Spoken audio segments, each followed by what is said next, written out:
JJ, welcome back. It's We Were Gamers episode 4. Hello, Andrew. Glad to be back. Like I need to welcome you back. It's our podcast. Yeah. In theory, we both knew we were going to do this, so there's no real welcoming. We're welcoming the people in, though. Hello, people. Well, I mean, I was being nice. You are nice. Okay, it's We Were Gamers, right? Is this a podcast? Yes. It's a podcast because JJ and I love to talk about games. We don't get a ton of time to play games because we grew up and we're adults and we have a lot of adult things to do. A la everything we had to do on a 3-day weekend was adulthood. I know, right? You would think 3-day weekend, mandatory holiday. You're like, oh, this must be a great time. I'll get to play some games. Not so much. Yeah, I really didn't. I don't think I booted up a single game this weekend. That's a bummer. I did get to play a little bit, but not as much as I would have in my youth, let's say. Exactly. JJ, I had somebody describe to me the podcast because I was curious what their takeaway from it was, and she said, it's like being in a living room with two people talking to each other and not getting to respond. It's kind of awkward. I think that's what we were going for, though. So then it's we working did it? out. Yeah. Great job. Winning, I guess. The best part about that whole thing is and then not getting to respond. That's the best part. I think the funnier part about it is that you and I have never lived together per se, so it's kind of like that's true. You know, yeah. This is what it would be like if JJ could have a living room that we sat in at the end of the day and sipped cognac. Yeah, exactly. I never thought about that, but yeah. How long have we known each other now? 15, 16 years, something like that? We did this on the first one. I think it was Legal Driver. Right, yeah. So like 16 or something. Uh-huh. Years. Yeah, we never really have spent, much time. At least, we never lived together. We never roomed together or anything. Not for extended periods, anyway. No, but you'd think, hearing that description, you'd think that we were like perfectly comfortable. And for some reason, every time we start the podcast for the first 5 minutes, I feel extremely like stiff. But it sounds like maybe we aren't as stiff as we think we are. Yeah, who knows?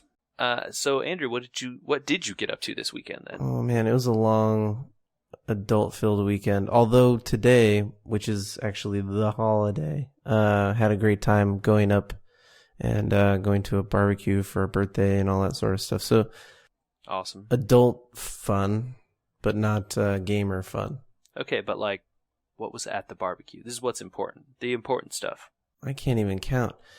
My friend Caesar decided to pull out his charcoal grill, and we had, let's see, there was tri-tip and cow guts, and there was, like actual like tripas guts. Yeah, he did like tripe and the and intestine and stuff. Mm-hmm. Sweetbreads, which is the glands. Mm-hmm. A little bit of the vegetables on there, you got to throw some veggies on the grill. Yeah, so grill up some vegetables. I don't know. When I say a little, I mean a lot of vegetables. Well, it sounds like you had a lot of people, so. Oh my gosh, it was a ton. And we got to barbecue on Sunday too, which was awesome with the new grill that Katie and I spent 2 days cleaning and putting together and assembling everything piece of, which was again fun, but adult fun. I don't know. Well, so it's hard to describe. I know you are a man who is particular about his grill. At least I remember that to be the case. Yeah. So is this a built-in grill or is this a mobile one still? It's kind of like a built-in. Technically, it's not currently attached to the ground. Although, if you tried to move the stand that it is in, you would probably break your back because it is a fully masoned metal constructed stand that was purchased with said grill. Okay. But it is attached to a direct natural gas line from the house. Okay, yeah, so it's not mobile, or it is mobile, but you're not moving it. No, it's in place now. It's not going anywhere. Cool.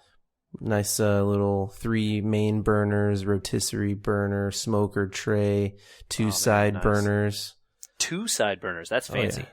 Somebody asked me the other day, well, what are the actual BTU? How hot does that thing get? And I said, who cares? I ran it on high for about 3 minutes and I couldn't stand next to it, so hot enough. Yeah. That's also who cares? Right? Like, is it hot enough to cook all the meat you want? Yes, then it's fine.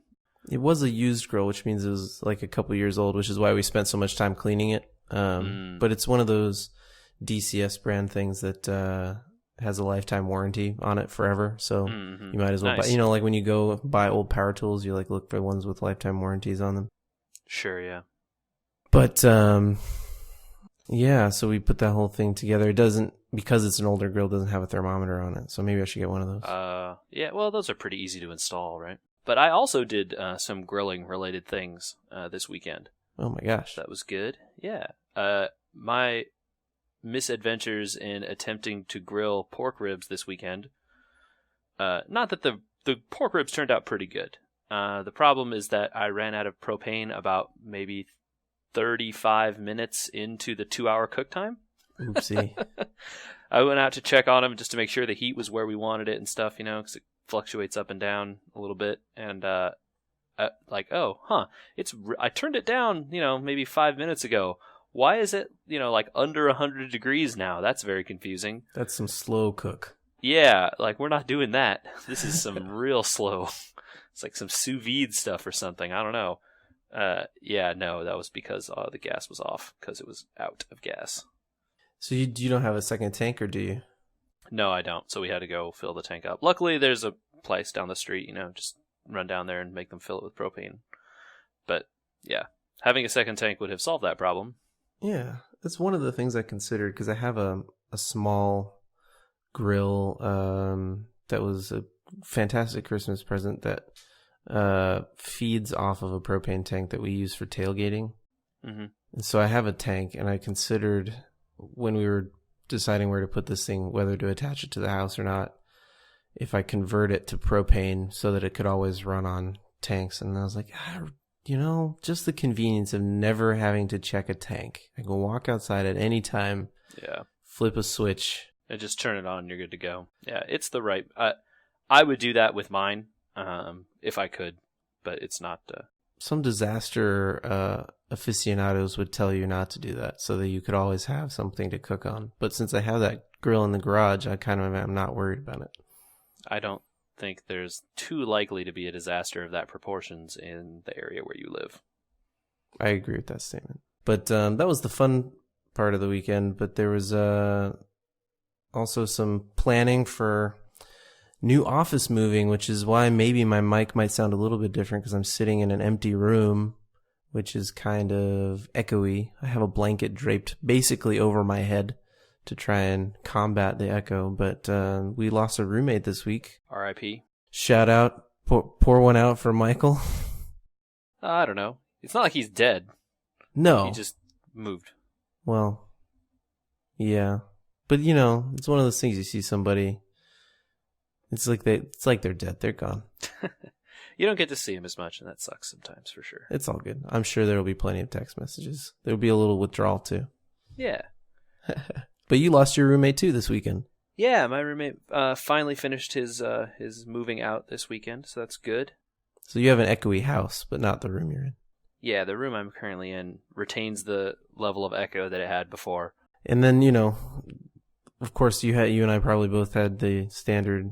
Hey, it's a 3-day weekend. Let's cram as many possible chores into the weekend as possible. Yep. Yeah. I built some new shelving units in my bathroom, Andrew. Uh-huh. Very exciting work.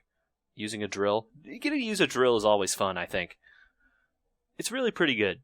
Sure. I don't know how much experience you have drilling into drywall. Very satisfying. It's pretty satisfying if everybody did everything correctly in your home. But when they don't do things correctly and pipes are not deep enough into the wall or electrical lines were not buried correctly, things get unfun very quickly. Okay. Yeah, that doesn't sound great. Yeah, they get a little squirrely. Yeah. Well, luckily, I did not have any of those issues. It was just a matter of... I feel like for every like second I got to use the drill, there was probably 2 minutes of measuring and leveling and like drawing lines with pencils on the wall. For every 1 second, there's like 2 minutes of work for 1 second of drilling. Yeah, but that 1 second of drilling, when it's correct, saves you 25 minutes of trying to fix it because you're half a millimeter off and you can't drill next to it. And despite all of that, some of them are still just slightly not level. It's like not really noticeable, but I know. Now I know because I built it, and now it's always going to bother me. It'll be there forever, and you'll have to stare at it every day knowing your failure. Dang it. Oh, crushing defeat. You know what, though? It's a little bit better than my situation where I go out to my pool every day and then discover the day before people want to come over and swim that I need to clean the entire pool and take the filter apart spend 4 hours the morning. People are showing up to come in and swim in the pool, getting it to a point where people won't think they're going to die swimming in it.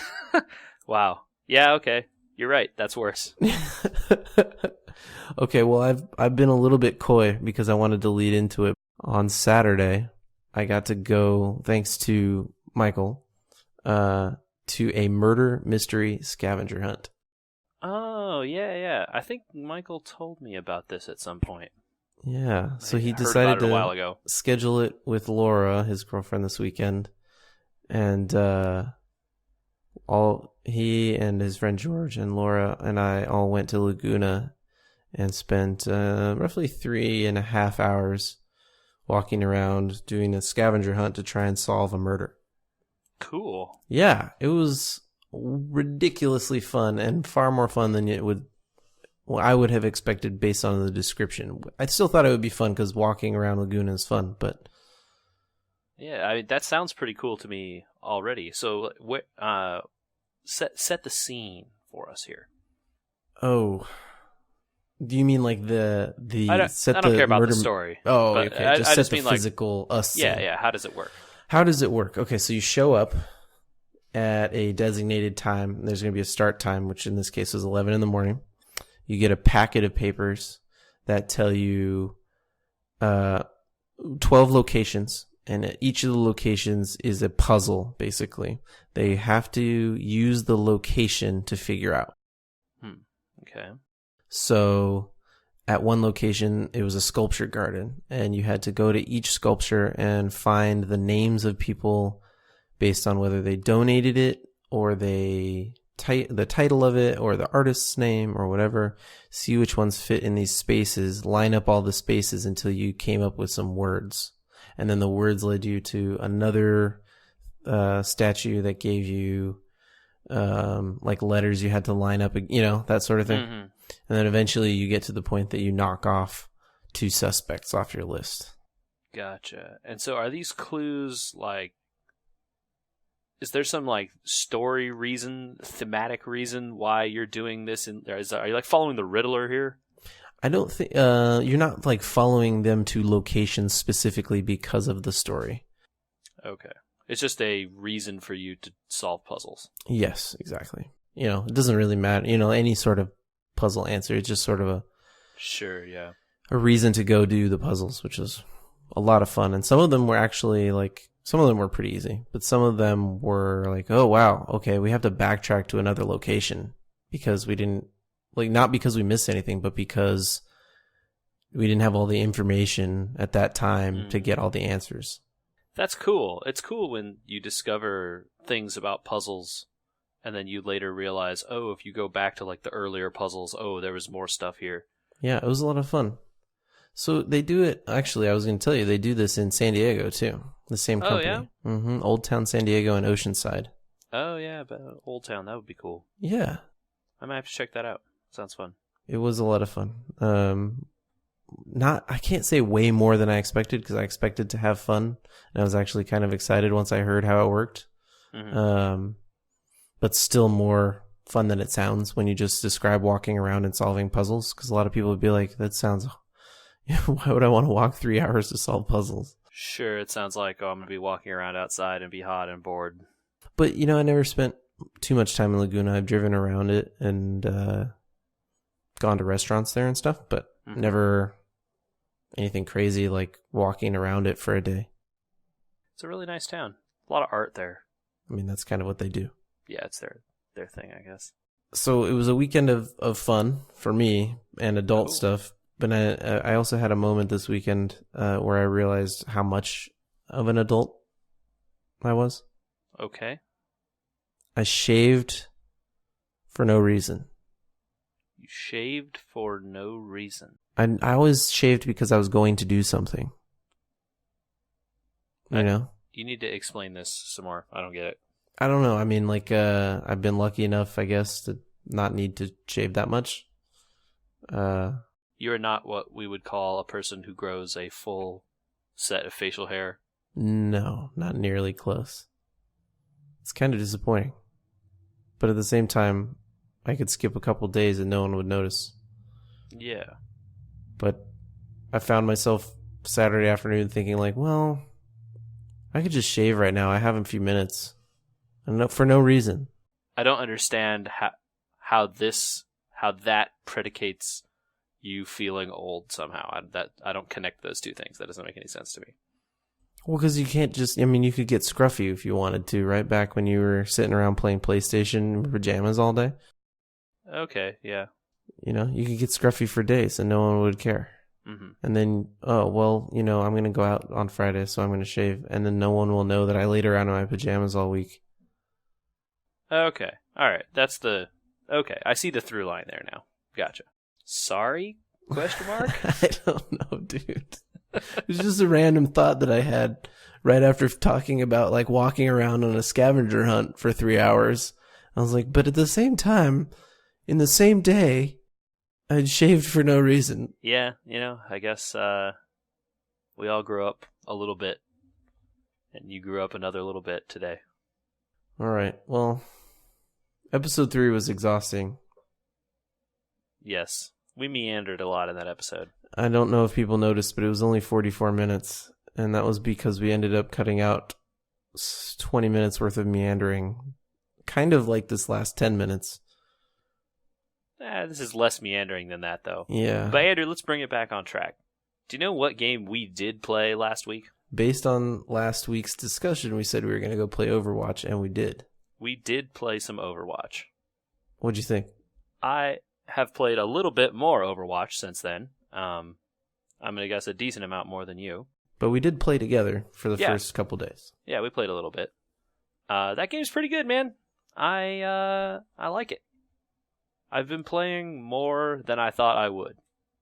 I would say the same as well. I think I like it as much as I expected to like it. I went into it thinking I would like it a good amount and that I wouldn't get sucked into playing it every single minute of every day. And I haven't, but at the same time, I'm excited to get on it when I know people are on to play with. I have found enjoyment playing it by myself, which I didn't think I was going to be able to do. I was going to say that and ask you if you had any experience with the solo queue versus group queues, because I noticed when I played group queues and it was more than 2 people, the games got real hard and were a little bit more unfun because you queue into what I would assume were groups, and the matchmaking ratings behind behind these groups meant that you were probably facing things that were harder, versus when you solo queue or you queue with 2 people with low MMRs, it's a lot easier to match up. I would leave, like the idea of matchmaking ratings or whatever sort of out of it. I don't know how much, I'm sure there is that, but they don't really surface it in any way that you can tell in the game. So there's sort of no way for me to know like what my skill level or whatever is. There's no, like, they don't give you any external indication of that, right? Other than how long a person has been playing because their level inside the game, their experience level or whatever is higher. So if you see a person with a high level, that means they've played a lot of Overwatch. That's all you can tell. But it is fun solo. I wouldn't say it's always as fun as with a group, because at least when you're with a group, it's a lot. There's a lot better communication. You can be sure that people are going to talk or communicate in some way, even if it's just like they type really quick, like, oh, over there's a Bastion, or oh, over here McCree, or the sniper is up there. that kind of communication, even just typing, is a lot better with a group than in the solo stuff. But, even the solo players are at least pretty good at synergizing the heroes together, right?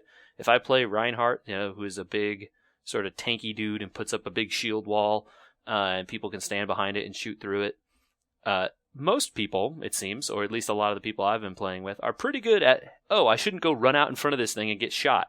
Like, he's standing here blocking all the shots so I can shoot through it. This is a good idea. Or the healer person will stand behind you and heal you. I find healers in games randomly sometimes at low level, which is pretty good. I've also been playing healers sometimes when there haven't been any. So, it's going pretty good. Surprisingly good, I would say. I think that you might have been the more apt judge of the game because you were a little bit more reserved. Yeah, I was not high on this game. You were a little more reserved. I was very surprised when you dropped on me that you had bought it because I didn't think that you were very high on it. I came into it knowing that it was going to be fun, that it was going to be frustrating certain times, but most of the time fun and not... Well, it's definitely frustrating certain times. Especially when you do play the shield guy and people don't realize they can shoot through your shield, and so they run around the side of it and get killed, and then you have no help or support, and then you get killed. Yeah, it's tough. I mean, the whole game is sort of like, because it's a lot of objective-based stuff in the teams, the solo teams, which I've been playing, you'll get a lot of cases where people will pick like, okay, I'm going to be the sniper lady Widowmaker, and so the guy's like, I'm going to be the tire throwing guy Junkrat, and another person's like, okay, I'm going to be the blocker guy, I'm going to be the healer. All right, well, that's now 4 out of the 6 people. Like, that's a decent team. Like, okay.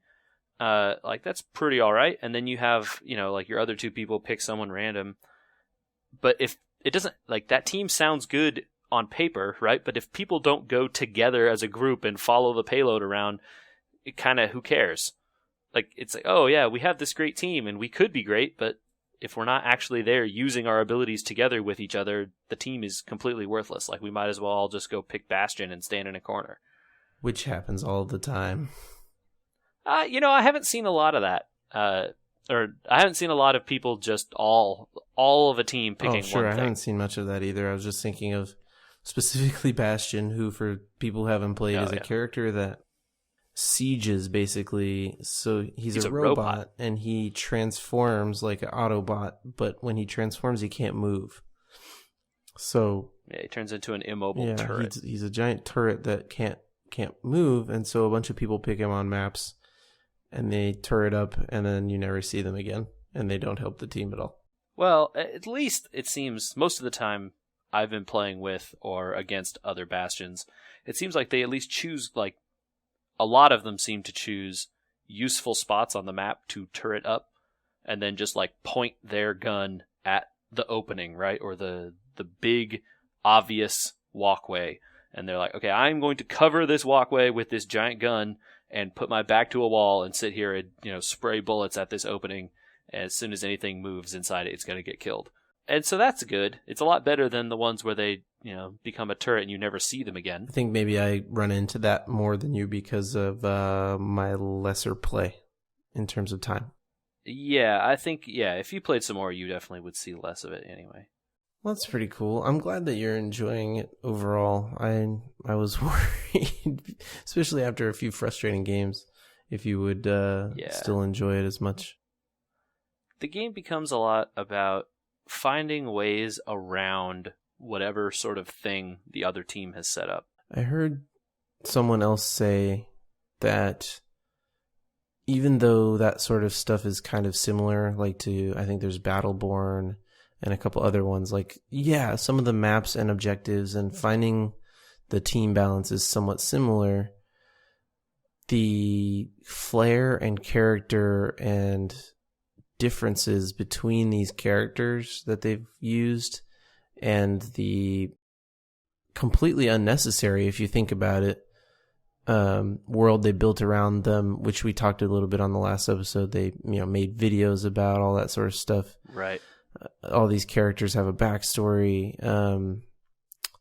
That plus the fleshed out nature of the maps and Mm-hmm. Just having all the weird details on them is what is going to make it more popular than the other games. Do you think that it will survive now that you've played basically everything it has to offer? There's really not much else to do in the game other than log in and keep playing, right? The missions, the same missions and the same maps. Yeah. I think, the game will be better. Sorry, okay. The game is good, right? The way it is now, there's really only two ways to play. There's the quick game, right? It's just quick match yourself into a game, and then there's a sort of, I guess, an analog to the Hearthstone Tavern Brawl, where it's the same game on a subset of maps, but they have some kind of crazy thing applied to it. This week or this time, the crazy thing is like all heroes earn their ultimate at like double rate, and everyone's health is gigantic. And a whole bunch of... So it basically just becomes like a spam fest where everyone runs around and spams ultimates all the time, but your ultimates don't kill anyone because everyone's health is huge. It's a weird version of a map. I did not particularly enjoy the brawl. I didn't enjoy it either. But they claim they're adding ranked play at some point here, soon or later. Would that be basically quick match becomes ranked or what? Well, it would be a separate mode, I assume. I guess I don't know. But I don't see myself ever really being interested in engaging in that. So I'm not some kind of esports guy over here. No, but it'll probably be just like Hearthstone where there's no reason not to play ranked, because even if your rank is low, you'll probably get bonuses that you don't get from unranked. I mean, not necessarily, right?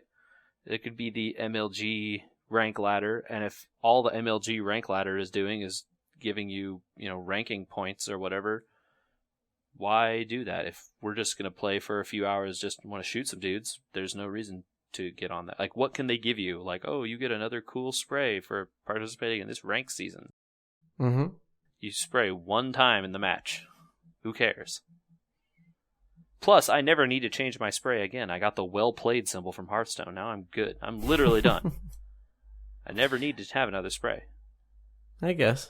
I mean, if you don't care about chasing that sort of stuff, or if they don't add it, then there's no reason to play it. But as far as I can tell, the only stuff to chase in this game is the skins. Right. That's basically there's like other stuff too, like poses and stuff, which I guess show up on the intro screen and on your play of the game stuff. But I'm never getting a play of the game, so that doesn't really seem to matter. That's not true. I have yet to get one. Really? Yep. I got robbed. I played a game as Bastion where I all killed their team. Mm-hmm. And it took me a good, 3 minutes because they had to all run around the corner. Mm-hmm. So then it was basically, 30 seconds left in the game. I'm like, cool, I got to play the game. There's no way I didn't. Our Hanzo decides to ultimate and kill their entire team. Wrecked. Play of the game stolen. Yeah, that's how it goes. I find myself involved in a lot of play of the games, which is not usually a good thing. Like the other team's play of the game? Yeah. I often see my name pop up on the list of people that died. That's not great. I think that's a cool feature. I don't know if it exists in any of the other games like this, but having the end of the game where it gives everybody's stats and makes you vote on who did well. So this game is different, at least from what I've seen of other shooters. You actually don't get everyone's stats. You get a select amount of stats from each person, right? Right. You don't even get a full list of stats for yourself. Oh, good point. It's more like the only show them the positive version. Yes. So things that are very prevalent in other shooters, if you've played Call of Duty, there's no kill death, as a person who played a lot of, Quake and Doom growing up, right? Things you don't see. You don't see how many kills you have. You don't see how many assists you have. You don't see how many deaths you have. It doesn't show that stuff to you. There might be ways to see it. I'm not sure. Maybe you can check in game. There might be a screen that shows, how many times you've died or whatever. But in general, you don't see that stuff in game. You see your health, right? You see some kind of generic little fire meter, which seems to go up when you do things related to winning the match, either killing people or pushing the payload or defending the point or whatever. And that's kind of it, right? The stuff related to your character is that's kind of all you see. There's no real other feedback other than you're doing good, even if you're not doing good. Does that make it feel light? Kind of like we were talking about with the modes and how there's not a ton to do. Does not having a ton of stats make it feel light to you? Because it doesn't really bother me that there aren't many stats. No, I think it's fine. And actually, the end game screen, right, normally where there would be a big list of all the players and how many kills and stuff they have, the ending screen, like you were saying, is much more interesting now because you can vote on you get a vote to vote for you commend people, right? There's no way to like vote against people. You can only vote for people. And it shows like, oh, this person did particularly well. They did 30% of the team's damage and healing. Or this person did really well. They hit 50% of their hooks. Or this person did really well. They blocked 8,000 damage, which is 20% or whatever, and things like that. And that's really cool. Like, it's a cool way to get people to engage with even people on the other team, right? Mm-hmm. So you can see, oh, this guy who destroyed you, by the way, hit like 90% of the rockets he shot. Well, no wonder he killed you. He hit almost all his rockets. Like, that's pretty good. Like, good for him. You can, I don't know what you get by commending people. Probably nothing other than the reward of seeing that's pretty cool. That guy, yeah. I'll be playing more. Yeah, it's pretty fun. I assume you'll be playing more. Yeah, I definitely would be down to play some more. I know I have a few go-to characters at this point, I think. I'm liking Farah, the rocket lady, which I think I sort of already knew I liked. I didn't know Farah splash damaged herself. I was wondering why I died so often. Oh, really? If you shoot at your own feet, you hurt yourself? Yeah, so I would get chased into enclosed rooms and then accidentally be near a wall where I was trying to cut somebody off and kill them, and then I'd kill myself at the same time. Interesting. I did not know that the splash damage hurt her. I assume so, considering how quickly I die. Yeah, that's possible. Usually if I get people close, I try to use her E ability, which does some kind of knockback. That's probably a good idea. Yes. She's sort of my offensive character, although I've also been playing a little bit of Roadhog, who is fun, but I am not necessarily good with yet. Roadhog is a big kind of tanky character. He has a lot of health. His left shift attack throws a hook, and if the hook hits it, it pulls him towards you. His gun is a shotgun, so it has like really wide cone and really short range, but obviously you hook someone right in front of him, you shoot him in the head, they're pretty much dead. Not many heroes survive that stuff.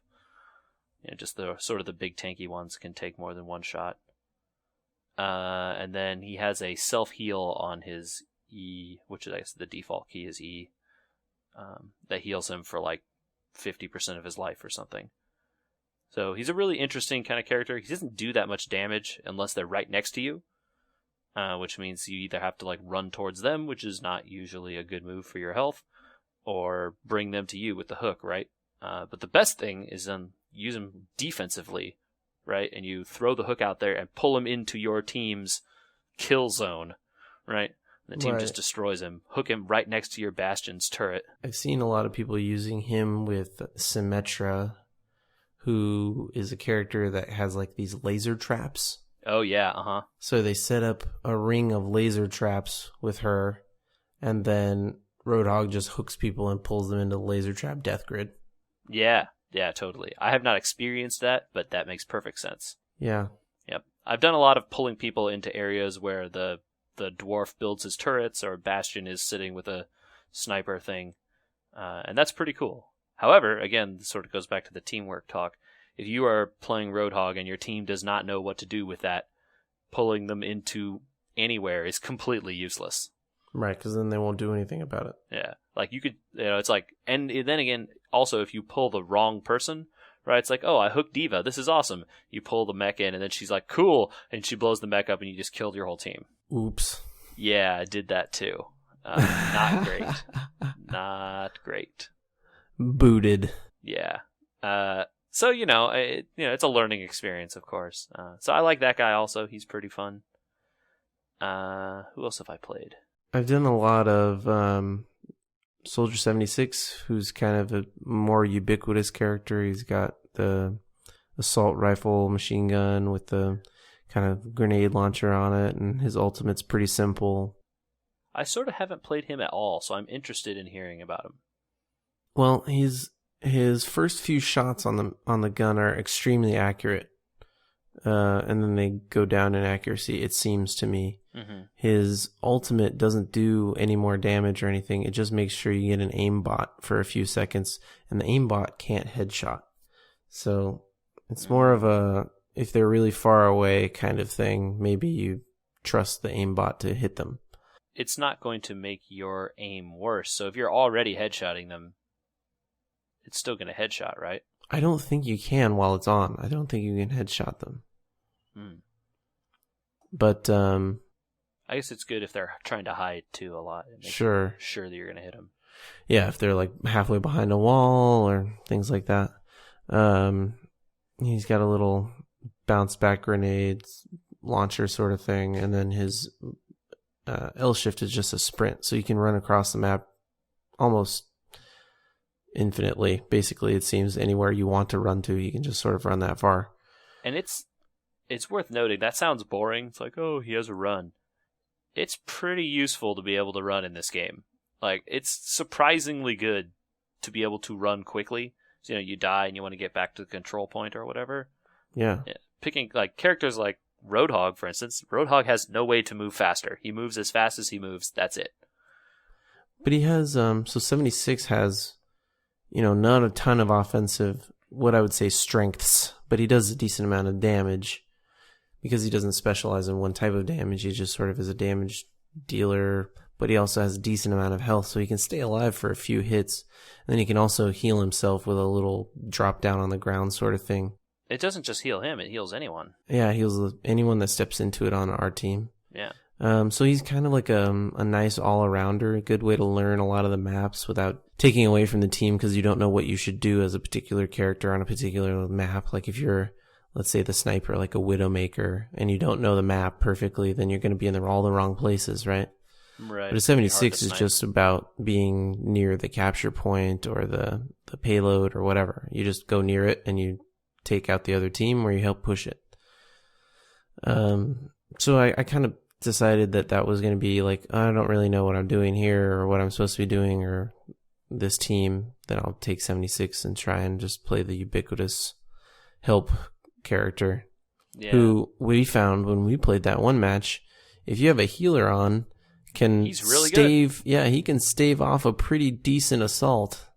Yeah, it's been pretty cool seeing stuff. People that I've played a little bit of Mercy also, the one of the healers. But I know I've had Mercies healing me that are much better than I am, clearly, because, man, we just destroy everyone. Holy smokes. You're just like, I'd never die. I can spend all day shooting at these guys, and you're literally just either always not die, you're always being healed back to full, or have, some kind of damage increase on you all the time. Mercy's a really cool character, I guess is what I'm trying to say. I think that if you have someone that has done a lot of Mercy, then they're probably way, way better at it than me, and also a really good thing to have on the team. Yeah. It's pretty fun. I have enjoyed the time I've played Mercy, which is more than I thought I would. It's interesting because you and I were talking to Eric and Matt about their strategy, which was like pick one character and get really good with it. And it doesn't feel like, if you're going to play as a group at least, that's a viable strategy. You have to know what all the characters do and how they play and what they are, so that you don't, as a Bastion, shoot at Genji with it when he knows you're there. Right. Yeah, as an example, because I guess I should explain, Bastion again is the turret who shoots 1,000,000 bullets a second. Well, Genji has an ability that when he presses his button, he reflects all bullets back to the shooter. He reflects them where he's looking. Okay. So it's not quite an instant reflect, but all you do is stand there and look at the Bastion and turn on the reflect, and the Bastion kills himself. Yeah. It's pretty quick. So if you don't know the other characters, I guess you could just know the other characters and remember them, but I feel like you definitely, at the minimum, you have to know what all the characters do, right? Yeah. There aren't a ton of characters. There's a pretty good number, but it's not It's not like Dota or League of Legends or something where there's a million. Like, Dota has 100+ heroes, right? Knowing what all of them do is pretty hard. This is comparably a lot less. But if you think about how many games there are that are competitive games, out of the games that you try to play a little bit of each week, if you try to do it all, let's say you play Hearthstone. Okay, well, that's competitive, right? Mm-hmm. Let's say you play Overwatch, competitive. Sure. Maybe you fit in a little bit of Dota, or you fit in a little bit of Heroes of the Storm. Mm-hmm. That's 3 games right there, where in one game you have to memorize what 9 different heroes decks can have in them, plus all the characters in Overwatch, plus all the characters in either Dota or League of Legends, or whichever one you pick.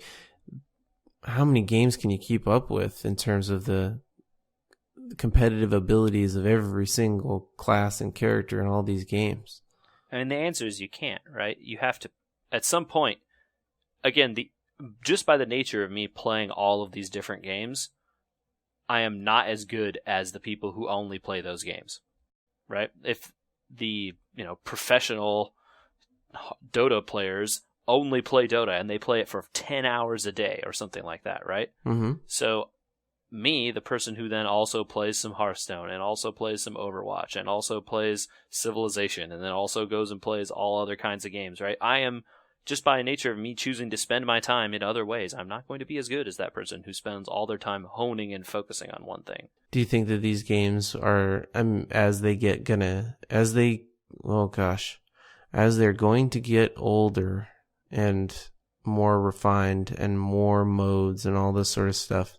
You wandered into a weird tense there. I don't know what. I'm sorry. I don't know. I lost my train of thought in the middle of it, and I was trying to make the point that, like, do you think that casuals that can only play a certain amount of time on each of these games will continue to find a home in them Okay. as they age? Or did you have to move to the next competitive game when it's new and has very few modes, because you'll still be able to compete in it a little bit when you decide to turn it on? Okay. Yeah, that's totally a thing. There is definitely worry about that, right? I know that's definitely a thing that happens in Call of Duty, although I don't really play Call of Duty too much myself. But, those kinds of games, there's sort of a period, right, when the game first comes out where people are not as good at the game as other people, right? And so you get kind of an imbalance where maybe people who aren't as hardcore into playing Call of Duty haven't, gotten their time in with it. So more casual players can have a better time. I think that's definitely a thing. Hopefully, though, you would hope that the player base would be big enough that there would be, more casual fans that you would still be able to play with. I guess maybe I'm not only contemplating on the quality of people you would have to compete against, but also the modes and systems and the amount of information you'd have to relearn and memorize, right? Like, it's not a competitive game, but we don't play WoW anymore. And even if it were free, I know for a fact, because I tried walking back into it with a free trial, I have no clue what's happening in that game, and I'm not going to ever have the time to relearn it. Yeah, I mean, that's sort of the nature of the beast, unfortunately, right? There is not enough bandwidth in any one person's life or enough time to be able to do all that stuff. No one can do everything they want, Andrew, sadly. We've already been over that point. I was just curious what your thoughts were on trying to maintain multiple competitive games. Yeah, it's hard. It's definitely hard. We're headed in that direction, because I do like booting up Heroes of the Storm every once in a while, but when I think about it, I'm kind of like, well, I could also try and keep more current with Hearthstone, or I could play more Overwatch, so it's kind of already starting to fall off my radar. Yeah, I've been going back and forth between Hearthstone and Overwatch mostly this week. Did you fall down your Civ hole again? I completed the fall down that hole. I took that game to victory. How many years? Shoot, I don't remember off the top of my head. It was before the year 2000. Wow, that's pretty good. Culture victory. Of course, Of course, culture victory after your entire military might was sabotaged by the fact that I was too far ahead in science. The stupidest problems, man. Oh, but yeah, it was the problem. That game is interesting. The Brave New World added the expansion to Civ 5. I guess the last big one added some cool stuff with regards to culture in the late game and ideologies and stuff. But I still thought I was going to be able to do military stuff in that game when I picked my ideology. So I picked autocracy, which provides a lot of militaristic kind of benefits. It's like militaristic benefits and like weirdly happiness benefits. So there's a lot of sort of that stuff going on. And then I ended up having a bunch of social, culture stuff that I'm building all the time. And so I'm getting these tenets, these ideological bonuses and stuff that I can't really use because I don't really have any military anymore because everyone likes me. Yeah, it's really weird. Yeah, something I always thought was very strange in that game was, so in Civilization, for people that might not have played, you have every single aspect of a society that you have to manage, and one of them is happiness of each of your cities and of your entire empire. And one of the things they try to say that you should maintain is like a standing army in each of your cities, because every time you move a unit out, like the unhappiness goes up. It's like they're saying, yeah. So like, unless you Is that true? Yeah, unless you pick an ideology that says you're like a peaceful people and therefore you don't have to have military to do it. If you move a military unit out of the town, you get at least one unhappiness. Whoa. And they justify it as like, well, they don't feel protected. I don't think I knew that anymore. So they like want you to have standing military units in your cities all the time? Yeah, at least one. Huh. I guess I never noticed because I end up building tons of extra happiness all the time anyway. Just because happiness contributes to golden ages, and golden ages are really how you cheese that game. But yeah, that's interesting. I did not know that. I also noticed, though, that at the lower difficulties, they give you a lot of bonus happiness for no reason. Oh yeah, you really don't have to earn it. Yeah, you can basically have, like 8 starting happiness or something with 0 anything. And it's just like, oh yeah, 8. You get 8 for free. It's interesting, they sort of scale it, right? The happiness sort of, your cities become more unhappy the more people are in them, which I guess kind of makes some sense. Did you hear that in the new Civ 6 that cities will take up multiple tiles? So I heard they're going to do that, but I have not seen anything really about it. So are you just going to build the buildings of the city on the tiles outside of the actual location of the city then? So did you see Zootopia? No. Oh, okay. Well, so it's hard to describe, but they said there's going to be basically each tile around the center tile is still the main. I don't know if people remember from last week. We described the game. Basically, the entire world is laid out on a set of hexagonal tiles. And your units move along them, you build on them, each tile has a certain type of terrain in it, mountains or ocean or whatever. Your cities right now take up one tile, and infinite things go inside of them.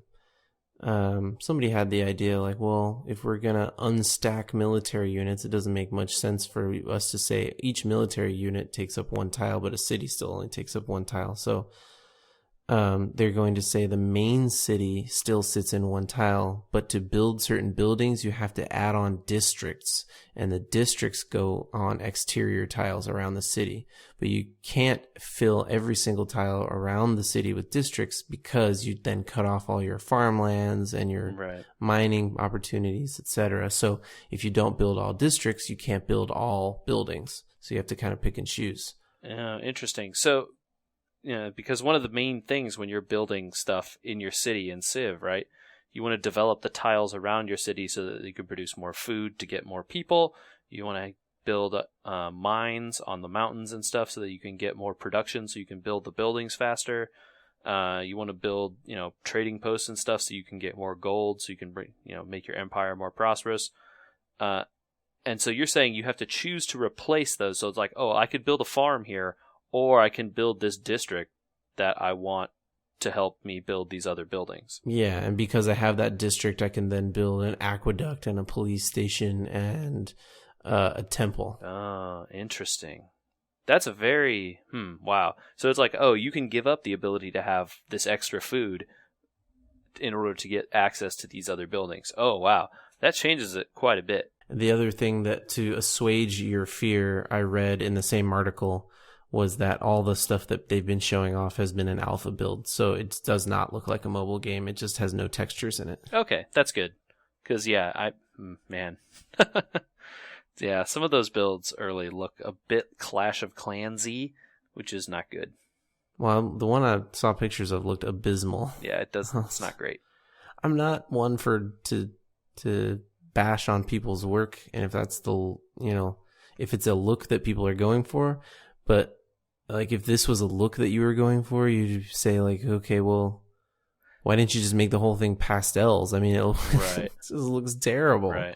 It's like everything has this weird yellow, bright hue to it.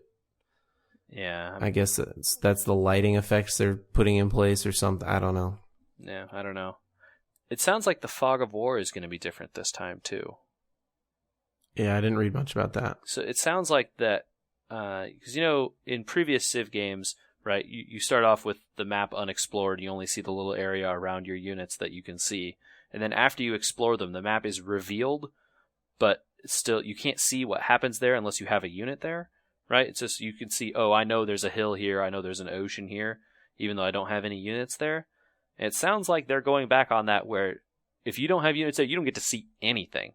Like, it's not there. Like, it's just as if it was covered by the Fog of War. Wow. Yeah. So that's, I think I saw that. Maybe I'm wrong, but that sounded like what was happening in the stuff I was watching. And that's pretty big difference also. Even though you would think, oh, I remember there was mountains over here. Yeah. But if you don't remember that, and you walk a unit over there, it's like, oh, dang, now I have to go around these mountains again. I wasted like 2 turns walking over here. That 2 turns could mean you just lost something. This is why I always just rush to satellites. Yeah, that's a really important tech for sure. I assume they'll have something similar because it sounds like Fog of War could be really annoying. Yeah.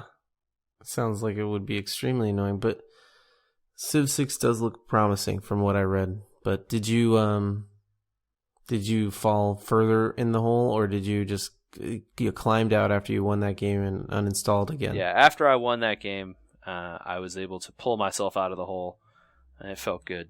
I did not uninstall it, but yeah, my desire to play it was satiated somewhat. That's pretty awesome. Yeah, love that game, man. It's so good. We didn't play much Diablo this week either. No, yeah, we really need to get on that so we can get finished with it. We're so close. I know. It really feels... And I did finish the set dungeon. Oh, you did? Wait. Is it the set dungeon? Or the Greater Rift? The Greater Rift, yeah. So I completed my set. So I'm sure I could finish the set dungeon if I just had any time to play it. We need to do that and get back into some other games and opportunities to talk about other stuff. Yeah, man. Well, it sounds like you need to get your other computer set back up. I think if we get out of here, I can start plugging things into the wall down here and maybe have some time to run a Rift tonight. Okay. Yeah, hopefully you're quick. All right. Well, we'll let the people go until next week. Andrew, where can people engage with our content? If we produce content. I love saying that. It sounds so dumb. Oh, synergy. Yeah, JJ. synergy. Corporate synergy. We're not a corporate. No, we're not.